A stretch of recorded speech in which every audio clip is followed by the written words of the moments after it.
Hello. Hey. I am excited. I'm out of breath. I need a glass of water, and I just ran down the hall to get it. So my name is Jon Lincoln. I am the founder of goimagine, and we are the first ever marketplace to donate 100% profits to charity. Specifically, we're a handmade marketplace that is, I do have to catch my breath, a handmade marketplace connecting makers and buyers throughout the United States for handmade items. Now, the thing I first want to talk about, though, which is more important to me, is public marketplaces. You're all familiar with them. You can go to any town, any city, any state, and you can buy from farmers, you can buy from makers and artists, you can buy from local shops.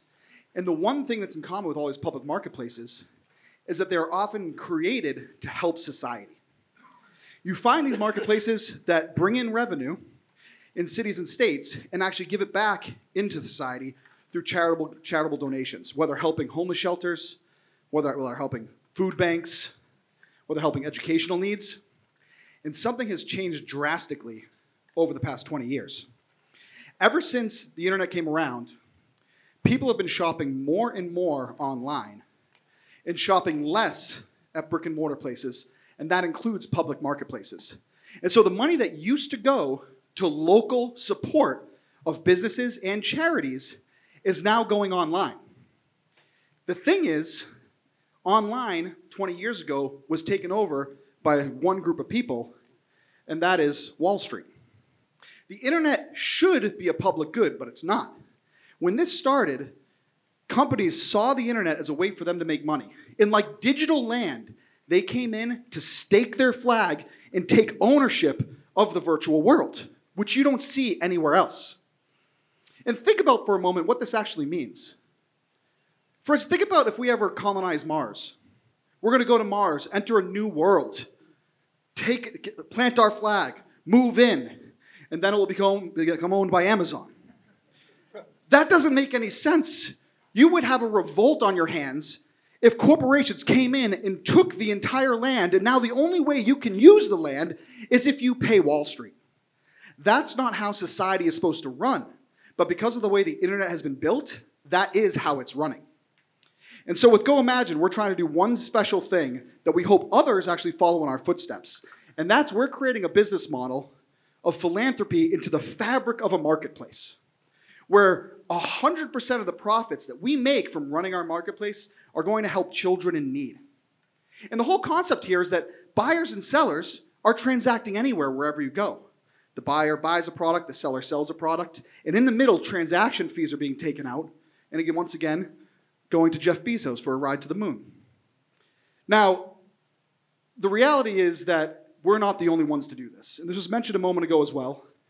Newman's Own has been doing this for over 40 years. Newman's Own has had a fabric of philanthropy where all of their profits have gone to support charitable organizations, and they've donated $600 million to charity over the past 40 years as a company with this same philanthropic model.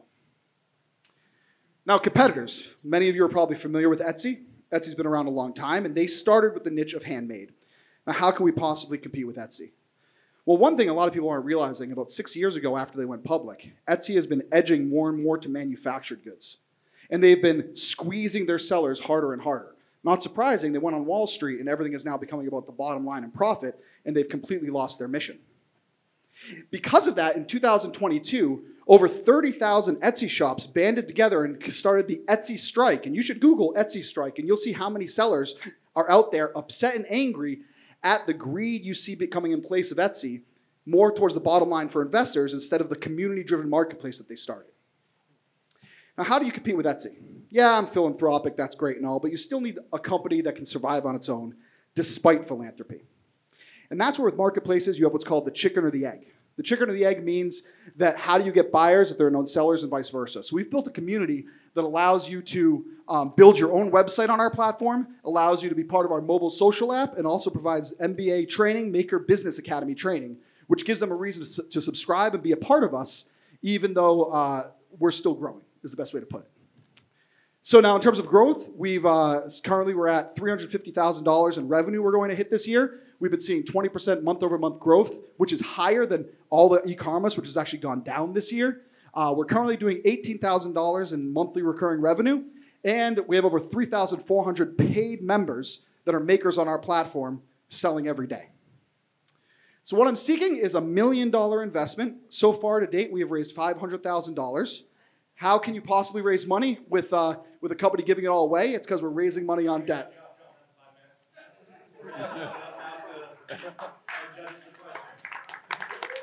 You told me it would be like 10 seconds over. And also, could you all look under your seat real quick? You've got a gift card. Please just go online and fill out the survey. We wanted to hear from you on what you thought of our platform. Truly, we want real feedback.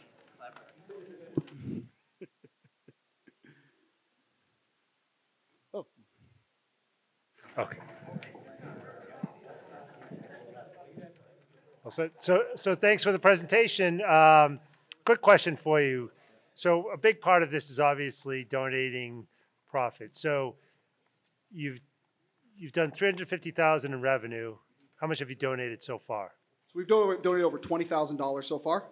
That comes out to about 7.5% of the revenue we've brought in so far. In comparison to, let's say, Etsy or eBay, every year Etsy and eBay give away about 0.2% of their revenue, and we're currently giving away on average 7.5% of our revenue.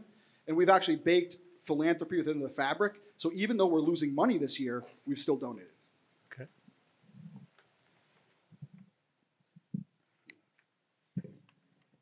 So a good presentation, and I like your mission. How do you compete with the eBays and the Etsy's? And I'll ask you specifically, be more specific about that. They charge transaction fees, right? So they offer, advertisements, marketing.